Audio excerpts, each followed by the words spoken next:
Olá, muito boa noite para você que está em casa, seja muito bem-vindo. A partir de agora, a gente começa o programa Mais Saúde dessa terça-feira ao vivo para você que está em casa. Olha, que saudade que eu tava de estar à frente aqui do Mais Saúde. David Bala está viajando, preparando muitas novidades para você que está em casa. Já na próxima semana ele estará de volta à frente aqui do Mais Saúde, mas nesta edição eu faço questão da sua companhia. Faz alguns meses, né, que eu não faço Mais Saúde. Desacostumei um pouquinho, então eu quero a sua participação, a sua ajuda para juntos fazermos esse nosso programa. Comece a participar comigo através do nosso WhatsApp, o 99947-4515, tem o 3821-4488. O Mais Saúde ele é feito especialmente para você. O WhatsApp está aparecendo aqui na tela. Você pode mandar seu recado, a sua pergunta para os nossos entrevistados.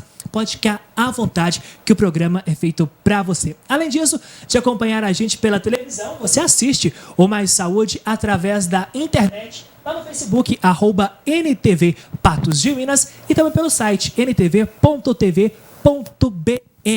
Combinado? Já começa a edição de hoje agradecendo a Floricultura Apollo, que mandou esse belíssimo arranjo aqui pra gente. Um beijo especial pra Lourdinha e toda a equipe da Floricultura Apollo, que todas as terças-feiras deixa o nosso cenário ainda mais bonito. Dado o recado, você que tem em casa já pode começar a participar comigo, que já, depois do intervalo, tem muito mais. Não sai daí. Nós já estamos de volta ao vivo com o programa Mais Saúde. Você que está em casa pode continuar participando com a gente através do 99947-4515, 3821-4488. Fique à vontade para participar aqui com a gente do Mais Saúde. Porque agora eu estou recebendo aqui nos nossos estúdios ele que é, eu vou até pegar aqui a minha colega, que ele é fisioterapeuta, o meu colega Fabrício Rocha. Fabrício, boa noite, seja bem-vindo ao Mais Saúde. Boa noite, Matheus. É um prazer estar aqui para trazer um pouquinho de informação, falar um pouco sobre a reabilitação, né, e a neuroreabilitação propriamente dita. A gente fala muita coisa aqui também. E com ele, que eu posso dizer que ele é mais que meu amigo, ele é quase um irmão, meu colega aqui, bate ponto na NTV, o Fábio Gontijo. Fábio, boa noite. Sempre um prazer ter você aqui comigo. Boa noite, Matheus. Boa noite todo mundo em casa. Sempre uma honra estar aqui e hoje com um tema muito bacana, né? Nessa reabilitação e trazendo tecnologia para a reabilitação. Então a gente vai falar sobre tudo isso a partir de agora aqui no Mais Saúde. Fabrício, quando a gente fala em reabilitação, a gente está querendo dizer o que, em outras palavras, para quem está em casa? Bom, então a proposta hoje é falar um pouquinho, né, nessa reabilitação. O que seria esse processo não só de reabilitação, mas também de habilitação.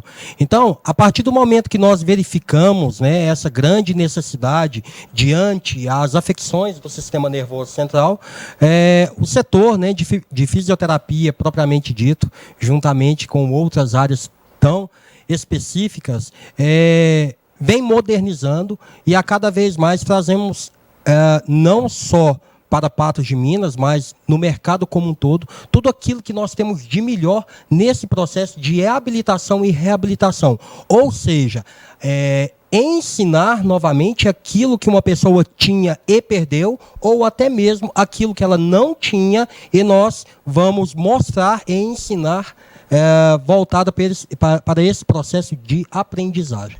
Fabrício, quando a pessoa possui alguma habilidade, acaba perdendo, a gente sabe que são por inúmeros motivos, mas o neurológico é um destes?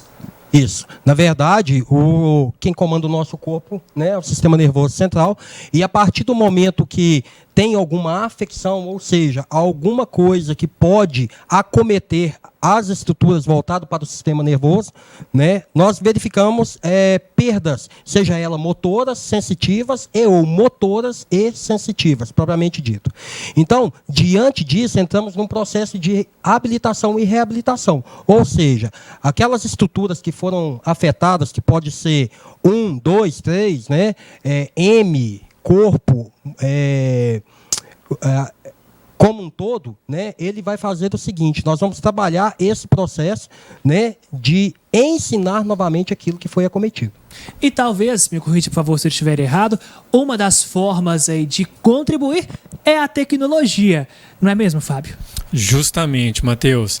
A tecnologia ela vem aí cada vez mais em encontro com a parte de fisioterapeutas, né? Então, quando a gente está falando hoje de reabilitação, nós estamos falando de adicionar sensores, adicionar elementos eletromecânicos, né, capazes de fazer com que as pessoas possam também ter estímulos.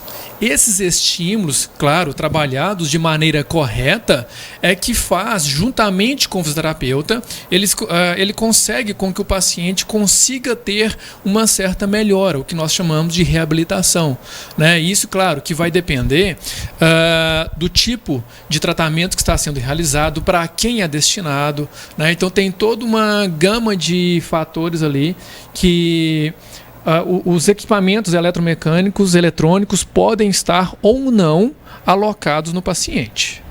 Tá certo. Fabrício, e como melhor dizendo, como que funciona essa parceria tecnologia, paciente e o profissional responsável por aquela reabilitação? Então, o processo de reabilitação ele vem, né, do fisioterapeuta como um todo, e diante disso conseguimos associar, né, tudo que há de melhor na tecnologia voltado para a parte das mãos, né, do fisioterapeuta, que faz todo esse processo. Então, não que a tecnologia irá, mas ela vem para somar juntamente com o fisioterapeuta para que nós podemos, né, aprimorar, fazer com que esses estímulos proprioceptivos, ou seja, estímulos de fora para dentro do corpo, seja de forma mais eficaz e mais exata. Ô Fábio, e esse aparelho que é colocado na pessoa para essa reabilitação, ele fica ali por um determinado período, um tempo, ou fica para sempre ali para auxiliar a pessoa? Não, esse aparelho que nós estamos falando, ele se chama Exxon, né? Exxon vem da denominação exoesqueleto, ou seja, é um equipamento que a pessoa veste, ele literalmente veste, né? E fica ali a partir do momento que ela quer levantar e se locomover. Isso, Matheus, eu estou falando que nós chamamos na área de biorrobótica, né? Então, uma pessoa que tem uma lesão desde da C4, a C4 é aqui na cervical, tá aqui com a divisão com a torácica, com a região torácica, então tá bem aqui, até uma lesão na L4. Tá? Então, ali na lombar. Então, qualquer lesão que a pessoa tenha ali, nós estamos falando de deficiente físico que está em cadeira de rodas. Desde que ela tenha movimentos dos braços, tá? Ela pode estar usando este aparelho. Então, ela vai vestir esse aparelho e esse aparelho vai fazer ela levantar e se movimentar com a ajuda de muletas. Então essas muletas tem alguns botões ali onde ela pressiona um botão, vai estar na mão dela literalmente, pressiona o botão, o aparelho vai fazer ela se levantar, pressiona outro botão, ela vai sentar e um terceiro botão ela vai se locomover. Né? Então todo esse equipamento ele é feito para pessoas, né, que têm essa dificuldade ou alguma dessas lesões. Além disso, não apenas para deficientes físicos, mas também pessoas que estão acometidas, né? Por exemplo, hoje nós estamos vivendo aí na pandemia, infelizmente, pessoas que passam por Covid, pegam Covid e tenham ainda problemas de saúde. Tem que ter esta ajuda pulmonar, vamos dizer assim, falando mais simples para a galera de casa entender. Então tem todo um tratamento do fisioterapeuta ali para fazer ele ajudar a recuperar gradativamente o pulmão. Então o Exxon é um aparelho que pode também ajudar não apenas deficientes físicos, mas a pessoas que necessitam de alguma reabilitação na área. Para você que está chegando agora aqui no Mais Saúde, eu estou recebendo o Fabrício Rocha, o Fábio Gontijo. A gente está falando sobre reabilitação e é nesse tema que o Fábio acabou de tocar, que é o exoesqueleto. Continuando nesse assunto então, Fábio, dá para a gente fazer um apanhado de quais peças são utilizadas ali para auxiliar a pessoa? Sim, Matheus. Vamos lá. O exoesqueleto ele é da Cycle Cibernética. Né? A Cycle Cibernética está localizada hoje em Curitiba. Ela é uma startup lab SA hoje, né? Então, nós estamos falando de uma empresa que mexe apenas com biorrobótica. O exoesqueleto é um dos equipamentos. Do exoesqueleto em si, ele é dividido basicamente em 3 partes: os pés, joelhos e cintura, quadril. Então, quando você monta o Exxon, né, o exoesqueleto, ele é todo de inox, né, aço inox, justamente para torção, porque tem que ter a pessoa acaba fazendo uma força muito grande ali. Então a pessoa se veste ele e juntamente com essas 3 partes, aí possui a bateria e possui mais 2 muletas. Né, porque é legal a gente lembrar as pessoas que o exoesqueleto ele é capaz de levantar um deficiente físico. Tá? Então as pessoas em casa, nossa, então eu que tenho deficiência física não levanto, vou levantar? Sim, vai. Tá? Então existem 2 exoesqueletos feitos hoje, que o primeiro é até pessoas que têm até 90 quilos e pessoas que têm além de 90 quilos. Né? Então é feito sob medida também. Né? E lembrando que esse equipamento, Matheus, já está no mercado há 2 anos. Então não estou falando de uma coisa promissora, de uma coisa que pode ser. É algo concreto, que logo, logo, inclusive, vai estar aqui em Patos. Fabrício, e há alguma restrição?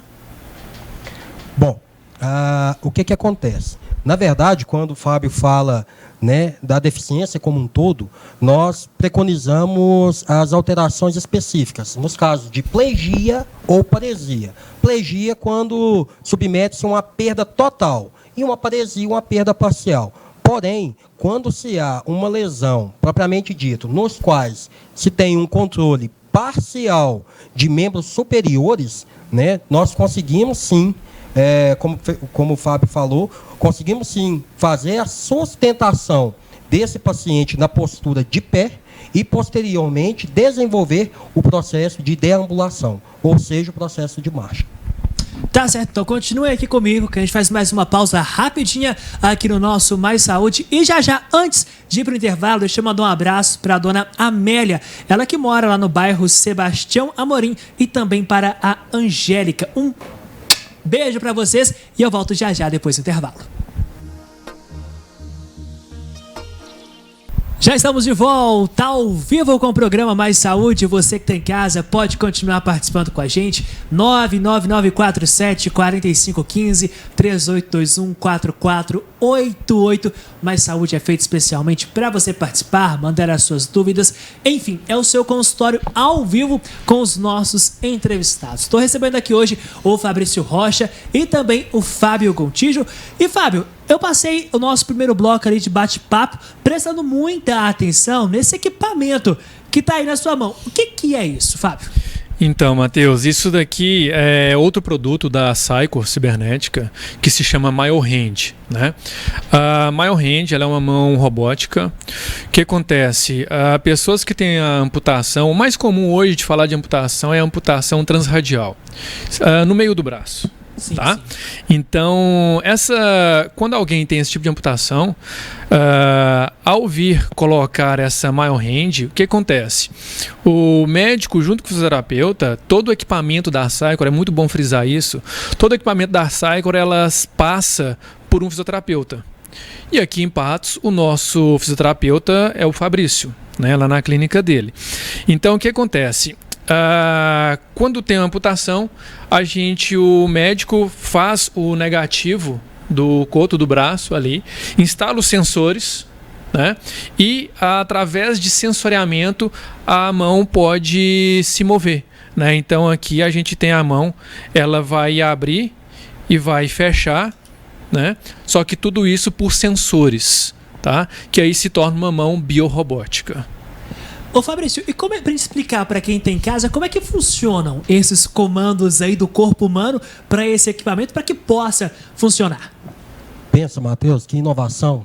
Pensa tudo isso chegando aqui em Patos de Minas, para nós, não só em Patos de Minas, para toda a região, para as pessoas que tem algum tipo de lesão ou até mesmo uma amputação, que através, né, da modulação do estímulo proprioceptivo, a pessoa voltará, terá acesso novamente a um movimento propriamente dito.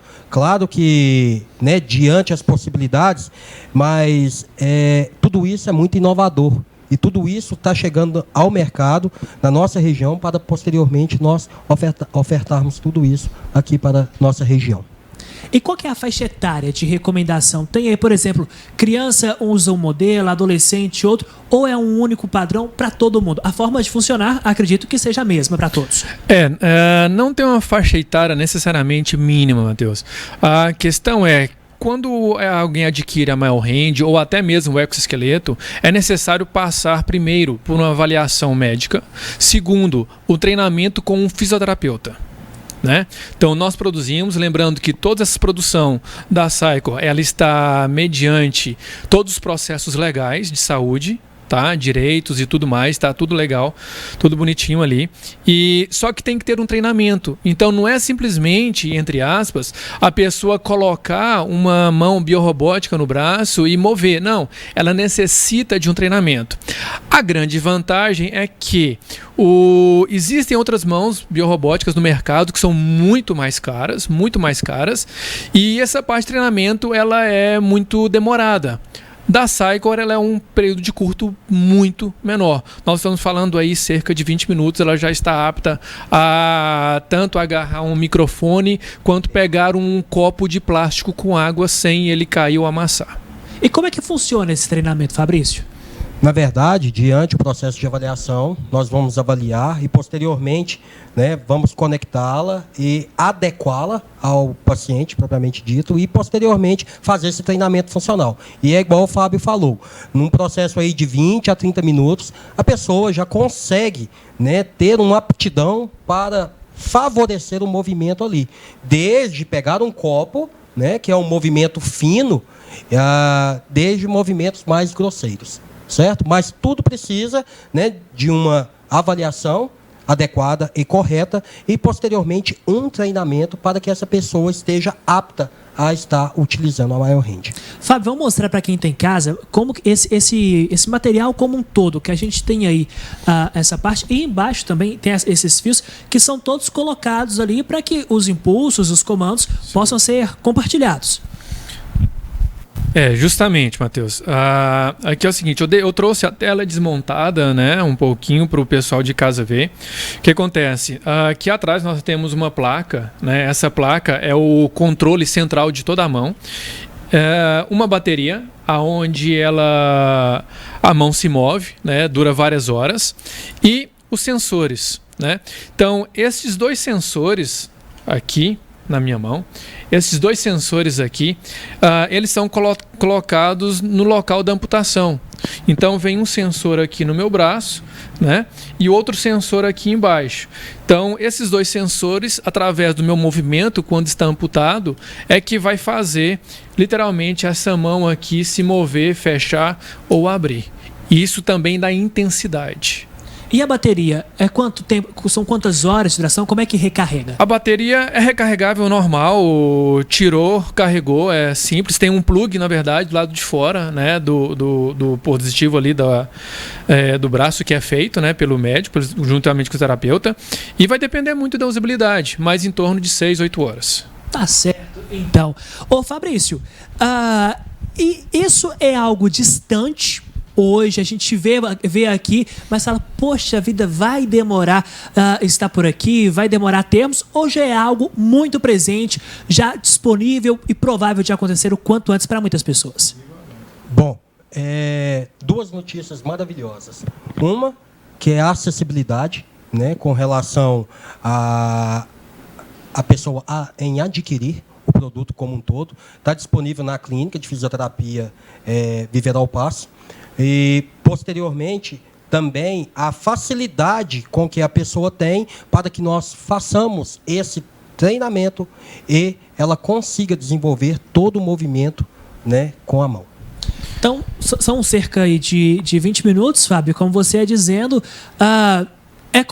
Posso dizer que é a volta dos movimentos ali, dos comandos da mão, daquela parte que a pessoa perdeu. Justo, Matheus. A gente está entregando não uma mão robótica, não um exoesqueleto, mas nós estamos dando vida à pessoa. Isso é o mais importante e isso é o lema da Cycle. Dar vida, dar o valor que a pessoa tem que ter, né? Lembrando ainda, enquanto a pergunta do Fabrício, complementando, isso já está no mercado. Isso daqui não é um projeto, isso daqui não é um protótipo, isso daqui está à venda, né? Quem quiser entrar, pode entrar aí no site da cycle.com.br, vai encontrar isso daqui à venda lá. Né, já está disponível no mercado. E além disso, por causa do valor deles, entra também é acessível, né, ao crédito à acessibilidade. Isso é muito bacana. Tá certo, então. Você que está em casa, a gente está falando aqui sobre tecnologia, sobre reabilitação. Várias formas hoje disponíveis no mercado, disponíveis a partir de ações aí que vão retornar a habilidade aí das pessoas. Bom, outro ponto que eu quero voltar agora com vocês é do exoesqueleto, porque eu achei muito interessante, porque a gente tem esse material, esse objeto que permite, e o exo também permite a volta de outras ações da pessoa. Fabrício, quem é que pode utilizar esse... Eu tô improvisando aqui, gente, porque é uma palavra muito difícil e eu não decorei o nome. Maior Hand. Falei certo? Falou. Então tá certo. Então. E também o exo. Quem é que pode usar essas duas ferramentas? Por exemplo, quando a gente fala em exoesqueleto, foi o que a gente preconizou, né? Principalmente as afecções a nível do sistema nervoso central, que leva à deteriorização da parte motora-sensitiva. Ou seja, pessoas que posteriormente, por um acidente automobilístico ou uma doença neurodegenerativa, como, por exemplo, a esclerose múltipla, né, que tem uma paresia, uma perda parcial ou uma perda total do movimento, é indicado. E no caso da maior hand, né, nos casos de amputação, nós também vamos fazer esse processo de avaliação no primeiro momento e no segundo momento o treinamento para posteriormente estar fazendo essa utilização. Fabrício, a gente falou aqui sobre essa avaliação, sei que é muito rigorosa, vários pontos, mas quais são alguns dos pontos observados ali para habilitar, permitir a pessoa a um treinamento com esse material? Foi igual o Fábio falou, né? Nós preconizamos, no primeiro momento, devolver uma função. Né? Mais do que um aparelho, nós objetivamos devolver uma função propriamente perdida, né? Eu acho que isso é o mais importante. E diante disso, essa avaliação, por exemplo, quando a pessoa ela consegue, de uma forma ou de outra, executar esse movimento parcial ou ela consegue ter um equilíbrio ou ela tem uma força parcial em membros superiores, né? Nós fazemos esse processo avaliativo para que nós consigamos adequá-la a determinado paciente. Então a pessoa chega lá depois dessa avaliação e vocês conseguem traçar ali as necessidades dela. Isso, pode estar entrando em contato conosco. Nós, junto com, né, o Fábio, a Cycle, nós estamos habilitados em fazer todo esse processo avaliativo, todo esse processo de adaptação para as pessoas, não só aqui para Patos de Minas, mas toda a região, com esse intuito, né, com o intuito de devolver a função para as pessoas. Tá certo, então. Sobre a função, a gente já sabe aí, ó, essa reabilitação, cerca de 20 minutos já vai estar apto, já vai ter iniciado esse treinamento. Algumas habilidades já estarão retomadas. E agora, ô Fábio, quanto tempo, mais ou menos, para fazer com que esse material fique pronto, seja habilitado ali na pessoa? É possível se estimar? Sim, a Cycle hoje estima em torno de 40 dias. Tá? A partir do momento que... Porque a mão, tanto o Exxon, o exoesqueleto, quanto esta mão biorrobótica, ela segue um padrão. Então não depende de pessoa para pessoa, ela é única. Tá? O que depende de pessoa para pessoa é, no caso, o tipo de amputação, quando se trata de maior hand, e o tipo de lesão, quando se trata do Exxon. Então aí vai algumas pessoas, mas independente, são 40 dias. né? Mas independente, o que vai alterar mesmo é quando o equipamento chegar, uma vez aprovado pelo médico e pelo terapeuta, aí sim, o teste, né, vamos dizer assim, o aprendizado é que vai depender um pouco de pessoa para pessoa, mas é um padrão só que nós seguimos. Tá certo, então. Dicas dadas para você que tem em casa. Fábio, é sempre um prazer, muito bom ter você aqui com a gente. Obrigado pela sua participação. Uma honra, Matheus. Obrigado a vocês. Hoje não teve choque.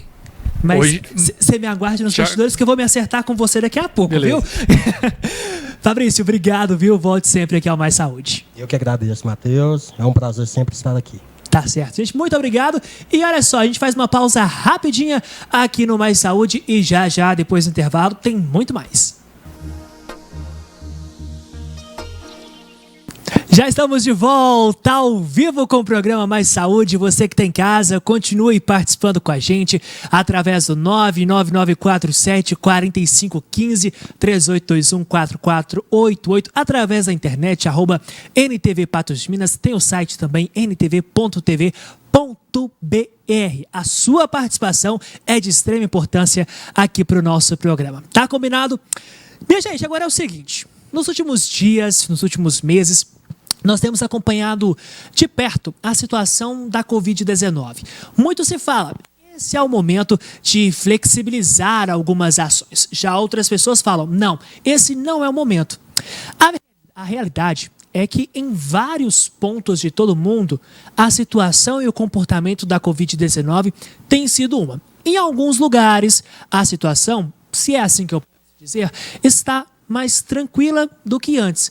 Já em outros locais, alguns lugares em que a situação estava controlada, o alarme de alerta voltou a ser aceso. Então é sobre isso que a gente fala agora, sobre a Covid-19, sobre flexibilizações, sobre ações. Eu converso com o Gabriel Fernandes, ele que é cientista da Fiocruz, que gentilmente nos atende lá de Belo Horizonte. Gabriel, um prazer ter você aqui com a gente no Mais Saúde. Seja bem-vindo mais uma vez. Boa noite, Matheus. Obrigado pelo convite. Vamos aí para esclarecer qualquer dúvida.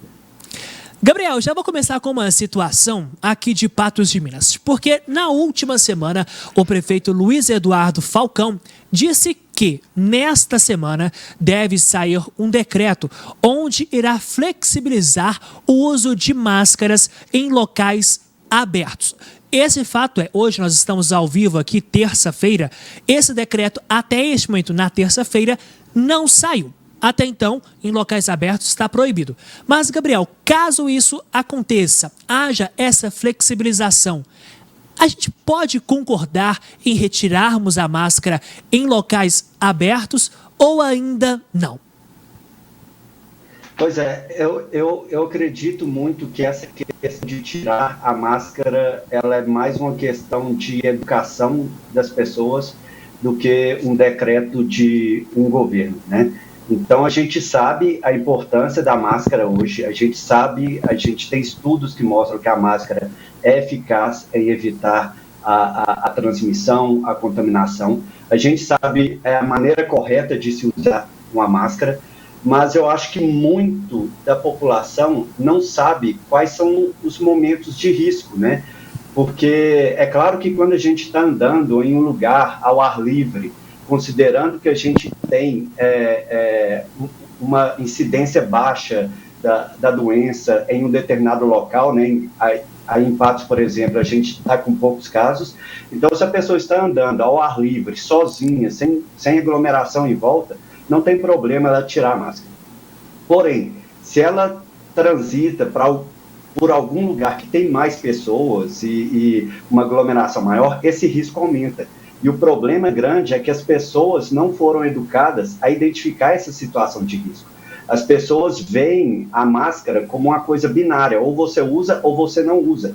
Só que você tem um espectro de condições que exigem cuidado maior, né? E eu acho que precisa muito de uma campanha educacional para que as pessoas entendam que, por mais que tenha um decreto que flexibilize, você tem que saber que algumas condições pede o uso da máscara. Então, mais do que uma canetada, eu acho que demanda educação mesmo. Gabriel, você tocou num assunto importante, em alguns pontos sobre a importância. Recentemente, eu li uma matéria onde saiu um estudo, mais uma vez, enfatizando aquilo que nós sempre soubemos lá, desde o início de tudo isso, que o uso do álcool em gel e da máscara eram fatores importantíssimos para a prevenção da doença e também a transmissão dela. A gente lembra que a gente falava que é preciso usar. E aí vem esse estudo onde aponta, onde comprova que onde se utilizou a máscara e o álcool em gel, a contenção, se é assim que eu posso dizer, evitou, melhor dizendo, que os casos aumentassem ainda mais. Isso. Inclusive, tem alguns países que eles demoraram mais a poder flexibilizar, né? Como, por exemplo, a Dinamarca, ela demorou mais a liberar o uso das máscaras, demorou mais a permitir, na verdade, não a permitir, mas obrigar o retorno presencial ao trabalho, faculdades, colégios e tudo mais. E aí você via claramente que enquanto no Reino Unido, por exemplo, já tinham muitos casos, na Dinamarca ainda não tinha. Hoje, na Dinamarca tem, né? Então a gente vê uma onda crescendo, e essa onda está crescendo por uma combinação de fatores. As pessoas voltaram aos seus locais de trabalho, as pessoas já não usam mais máscara como antes, porque não é mais obrigatório, e é inverno lá, né? É outono lá, mas é uma temperatura de 10 graus. Então, as pessoas tendem a ficar mais aglomeradas, porque é mais quentinho, tendem a ficar em locais fechados, e isso fez com que a doença disseminasse.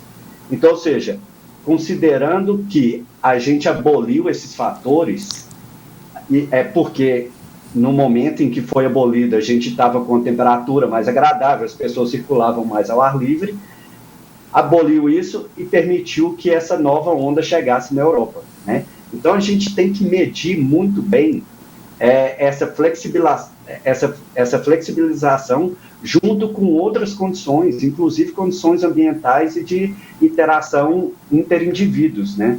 Não é simplesmente tirar a máscara e esquecer os outros fatores. É muito importante isso que eu disse sobre a educação, porque a educação leva a essa percepção de risco. E a gente está há 1 ano e meio, pelo menos, sabendo que máscara é eficaz, que evitar aglomeração ajuda muito a diminuir a transmissibilidade, mas a gente não teve nenhuma campanha educativa para isso, né? Então a gente não vê na televisão, por exemplo, uma propaganda para orientar as pessoas sobre isso. Então, o meu medo particular é esse, de que quando alguém fala assim, não é mais obrigatório usar máscara, que a pessoa pense que acabou a pandemia e a vida voltou ao normal, sendo que, na verdade, não. A gente tem que manter a vigilância, porque em qualquer aumento de casos, isso pode se transformar em uma nova onda, porque a transmissão é exponencial, né? Gabriel, a gente vê num momento onde o nosso país, o Brasil, ele não tem tantos casos quanto antes, mas ainda assim continua se registrando casos e óbitos. A gente já viu alguns estados flexibilizando essa proposta aqui em Patos de Minas. Enquanto Patos pretende soltar esse decreto, o secretário de Saúde, Fábio Becquerete, disse que estava em estudos ainda para se cogitar a liberação de máscaras. Pegando esse sentido, Gabriel, se mais estados flexibilizarem o uso da máscara e não agirem de outras ações para conter aglomerações e outros fatores para a proliferação da Covid-19, nós podemos esperar uma nova onda do novo coronavírus, da Covid-19, no país? Sim, sem dúvida. Só que o Brasil ele tem uma particularidade, né? O Brasil, por ser muito grande, as cidades terem uma distância considerável uma das outras, que é um pouco diferente da Europa, né? Na Europa, as cidades são todas muito pertinhas uma da outra, né? Então, o trânsito entre cidades é muito facilitado. Então, em Patos, por exemplo, a gente viu um pico de casos muito grande no começo do ano, E isso que aconteceu em Patos e na região demorou um pouco para acontecer em outras regiões. Então, a gente vê essas ondas muito regionalizadas. Então, por isso que a decisão da flexibilização de um uso de máscara, por exemplo, não deve ser uma decisão de uma escala superior do governo. O governo federal não pode decidir pelo Brasil todo, porque o Brasil tem condições diferentes. O Estado de Minas não pode decidir pelo Estado todo, porque a gente tem cidades que vão ter picos e cidades que vão estar tranquilas, porque o Estado é muito grande e a transmissão ela acaba sendo muito local, né? Então, por isso que seria importante essa educação, né? Porque a orientação ela não é global, ela é local, né? Gabriel, você que é um cientista da Fiocruz, que nos enche de orgulho aqui em Patos de Minas e em todo o estado. Analisando o cenário aqui em Patos de Minas, nós podemos esperar que haja uma crescente de novos casos da Covid-19 ou que esse declínio continue aqui em Patos de Minas. É possível se estimar isso, Gabriel? Olha, eu acredito muito que deve ficar estável por um bom tempo. E aí, depois desse bom tempo, ainda não dá para prever, né? Mas agora a gente está chegando no verão, né? Então o pessoal já abre janela, já fica mais ao ar livre. Então isso já dá uma ajudada em não aumentar muito o número de casos. A minha grande preocupação são as festas de fim de ano, né? Porque já tem cidades que estão organizando o Réveillon, e muitos desses Réveillons são festas em locais fechados, e vem pessoas de locais diferentes, que têm uma incidência diferente da doença, né? Se Patos fosse isolado do mundo, seria fácil controlar, né? Porque tem uma incidência baixa aí, e é fácil você monitorar os novos casos, ver os contatos desses novos casos e tentar cercar a doença, mas no fim do ano todo mundo viaja e dá meio que uma embaralhada, né? Então, essa embaralhada que vai acontecer ao fim do ano é um ponto de preocupação, porque igual aconteceu nos primeiros casos em Patos, né? Logo no começo da pandemia, a transmissão começa por alguns casos semente, né? Pessoas que vêm, trazem a doença e espalham para 2, 3 pessoas. Só que se a gente tem, sei lá, 10 pessoas que vão viajar e vão trazer a doença e vão espalhar para 2, 3 pessoas, e essas 2, 3 pessoas espalham para outras 2, 3 pessoas, porque a gente já não vai estar mais com tantos cuidados, porque vai ter relaxado, a gente pode sim começar uma nova onda. Então, o ideal é não parar a vigilância. Em qualquer sintoma de tossiu, sentir um pouco de fraqueza, acredita que está com febre, por via das dúvidas, não vai encontrar os seus amigos, não vá ao bar, entendeu? Tente fazer o seu papel. Cada um fazendo o seu papel já facilita muito. Gabriel, agora você tocou sobre as viagens de final de ano, as festas de Réveillon. Todo mundo espera que, quando virarmos, pelo menos no próximo ano, essa doença acabe logo de uma vez. É possível se estimar, eu acho que acabar não vai acabar tão cedo, mas quando vai cessar de vez a Covid-19, é possível se estimar quanto tempo levaremos para isso ainda, Gabriel? Pois não sei te contar sobre isso.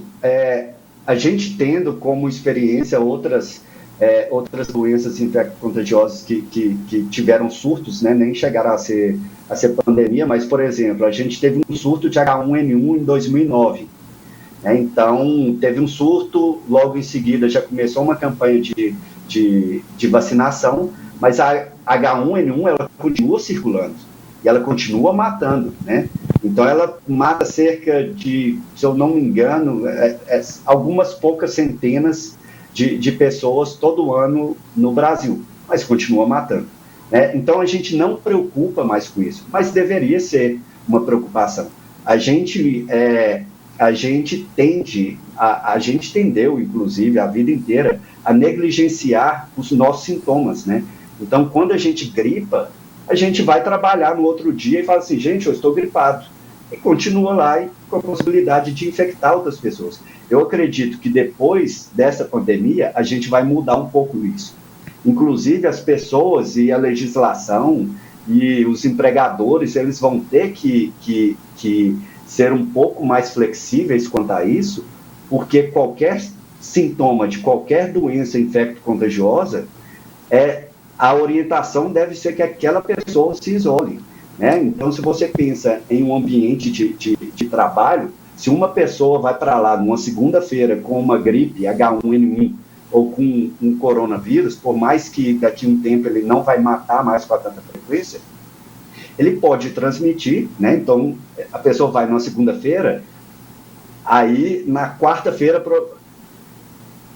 por exemplo, tem 3 doentes. Na sexta-feira já tem 6 doentes, né? Então, pode ser que aquele empregador, na semana seguinte, perca 6 funcionários. Então, é melhor que ele fale assim, olha, se você está com uma doença infecto-contagiosa, se você sentiu qualquer sintoma, não venha trabalhar, porque é melhor ele perder um funcionário por uma semana do que 6. Né? Então, eu acho que essas lições que a gente está aprendendo agora, a gente vai começar a usar isso no nosso dia a dia para aprender a conviver com essas doenças infecto-contagiosas, que elas sempre fizeram parte da nossa vida e elas vão continuar fazendo, né? Para você que está chegando agora aqui no NTV News, a gente está falando sobre a Covid-19, os próximos passos, flexibilizações quanto a ela. Gabriel, a gente tem, no início, a gente viu muitas pessoas resistentes à vacina e a gente sabe o quanto a vacina ela é importante. Ao longo desses meses aí da Covid-19, mais do que nunca, a vacina se mostrou ainda mais eficaz e a gente pode considerar ela como também uma das grandes responsáveis pela queda no número de casos positivos e também no número de óbitos? Sem dúvida. O que a gente vê hoje, né, nos boletins, por exemplo, a gente vê poucos casos, né, porque quem reporta casos geralmente é quem é sintomático, né? Então, uma pessoa assintomática, ela nem vai testar e ela não reporta casos. A vacina, ela faz com que a imensa maioria das pessoas seja assintomática, só que a gente mantém o vírus circulando, então ele continua circulando, só que a gente acaba não vendo, porque a imensa maioria das pessoas é assintomático, o que é uma grande vantagem para o sistema de saúde pública e para essa redução dos casos. Uma outra vantagem grande da vacina é o seguinte: quando você se infecta, o seu corpo já está preparado para combater aquele vírus que entrou em você. Então, ao invés de você passar uma janela por uma janela de transmissão de 5, 6, 7, 8, 9 dias, a pessoa vacinada, ela transmite por um tempo menor. Né? Então, ela transmite por 2, 3, 4 dias. Então, isso faz com que você diminua o número de infectados também. Então, a vacina ajuda em tudo isso. Ajuda a diminuir a transmissão e ajuda a diminuir os sintomas e, consequentemente, o número de pessoas que vai ao hospital ou acabam por morrer, né? Então, a vacina é um grande ponto-chave para o momento que a gente vive hoje, sim. Gabriel, com o avanço das vacinas, eu me recordo que há algum certo tempo tinha-se a preocupação também, e claro, acredito eu que vocês, pesquisadores, continuam estudando, pesquisando, quanto às variantes. Hoje, no nosso país, a gente, se é assim que eu posso dizer, temos um certo controle quanto às variantes da Covid-19 ou ainda por algum deslize humano, num contexto geral, podem surgir novas variantes da doença? As variantes, elas podem surgir a qualquer momento que você tem uma pessoa infectada. Cada pessoa que está infectada com o vírus, ela é uma possível fábrica de novas variantes. Então, é bom a gente manter o número de infectados baixo, porque aí a gente diminui o número de fábricas de novas variantes. Hoje a gente tem uma situação estável, né? Hoje a gente tem, ontem eu analisei o sequenciamento de Minas Gerais, da última semana, todos os casos eram Delta. Então hoje a gente estabilizou em todos os casos sendo Delta. Porém, a gente mantém essa vigilância semanal justamente para poder identificar qualquer nova variante que possa emergir, né? Porque considerando que a gente ainda tem pessoas infectadas, são possíveis fábricas de novas variantes. E quando a gente começa a ver uma nova variante emergindo, a gente tem que agir muito rápido para isolar aqueles casos e não deixar que isso vire uma nova onda de uma nova variante. Então, quase todos os países que têm grandes casos muitos casos de infecção, eles fazem essa vigilância semanal, né? Aqui em Minas a gente faz semanal, a rede da Fiocruz a gente emite um relatório de 15 em 15 dias, mas no Reino Unido, por exemplo, é relatório quase todo dia, né? Então, a gente mantém essa vigilância para impedir que novas variantes surjam e acabem ocupando esse espaço que hoje é da Delta. Porque isso pode acontecer sim, né? Então a gente mantém todo esse cuidado e essa vigilância. Sigamos, então, vigilantes. Gabriel, por mim eu ficaria aqui com você, nós batendo esse papo aqui sobre a Covid-19, sobre outros assuntos também, a noite inteira, mas nosso tempo, infelizmente, está chegando ao fim. Antes de encerrar aqui com você, hoje eu estou representando o David Bala aqui no Mais Saúde, em nome dele, em nome do meu nome, em nome de toda a casa, para você, em nome de todos os colegas cientistas, eu quero deixar o meu muito obrigado, o nosso muito obrigado de verdade a vocês cientistas, a vocês pesquisadores que nem um minuto sequer deixaram de trabalhar para que pudesse aí, perante tanta dificuldade, perante aí tanto o governo tentar atrapalhar, vocês seguiram adiante para que a população pudesse se sentir segura e pudesse aí salvar tantas outras vidas. Lamentavelmente, outras foram interrompidas, a gente sabe muito bem pelos motivos. Muitíssimo obrigado pela sua profissão, pela profissão de seus colegas e participação aqui no Mais Saúde, Gabriel. Obrigado, Matheus. E eu queria agradecer também, não só pelo seu agradecimento, né, mas pelo trabalho que a gente faz como sociedade, todos nós, né, eu, você e todo mundo que está assistindo em casa, porque esse momento é o momento em que a educação e a informação ela é essencial. E vocês, jornalistas, vocês fazem esse papel de levar a informação e educar as pessoas, porque a gente não tem uma instância maior fazendo isso por nós, né? Então, eu agradeço também ao trabalho de vocês. Obrigado. Muito obrigado, Gabriel. Te espero mais vezes aqui na NTV. À disposição. Até mais. Minha gente, Mais Saúde de hoje vai ficando por aqui. Muito obrigado pelo seu carinho, obrigado pela sua audiência. Na próxima terça-feira, David Bala estará de volta à frente aqui no Mais Saúde. Beijo pra você, fica com Deus. E tá chegando agora o NTV News. Olá, Aldair Cardoso, boa noite. Todo de preto hoje. Boa noite, Matheus Borges. Estou aqui elegante de Noivos e Companhia, hein? Conheço essa loja, viu? Muito boa, por sinal. Você também está muito bem com essa camisa manga. Gostei. Muito obrigado, muito obrigado. Ô Matheus, mas não pode terminar o programa mais cedo não, hein? Ainda faltam 5 minutos ainda. Nada, tá faltando... Ó, eu tenho que olhar pra cá pra olhar pra você, ó. Tá faltando 1 minuto. Eu queria aproveitar esse minuto aqui pra matar a saudade de você, amigo querido. Faz muito tempo. Pois é, há quanto tempo não nos vemos aqui no seu programa, né? No Mais Saúde. Aliás, agora é programa do David Bala, né? Antes era você que comandava aí. Aqui... O David hoje está de folga. Você deu folga pro David? Como é que foi isso? Eu tranquei o David no camarim, que eu tava meio com saudade de apresentar o Mais Saúde. Então quem vai apresentar hoje sou eu. Fui lá e peguei meu microfone branco. Falei, quem vai fazer hoje sou eu. Trancou ele lá no boteco, né? É isso, tranquei ele no boteco da nossa, mas o Mais Saúde já foi seu filho, foi meu filho, hoje está em muito boas mãos também. Temos um carinho especial por esse programa, né? Um carinho muito especial, um programa que traz um conteúdo muito bacana, né? Com sempre ótimos convidados. eu tenho realmente um carinho muito grande pelo Mais Saúde. Acho que é um dos programas, um dos melhores programas que a gente tem aqui, justamente porque leva para a comunidade a informação aí do ponto de vista justamente daquele que é o especialista no assunto. E saúde, quando se fala de saúde, em qualquer que seja a vertente, sempre a gente vai ter dúvida, né, Matheus? Quando a gente tem um especialista, como você tinha aí agora, mesmo que online, um cientista da Fiocruz, isso é muito bacana, muito importante. É isso aí, sigamos. Odair Cardoso, o diretor hoje tá falando nesse ponto aqui. Quase que eu não cheguei a tempo do programa de hoje, mas isso eu te conto depois. Meu amigo, um abraço para você. Vou assistir o NTV News a partir de agora junto com o pessoal de casa.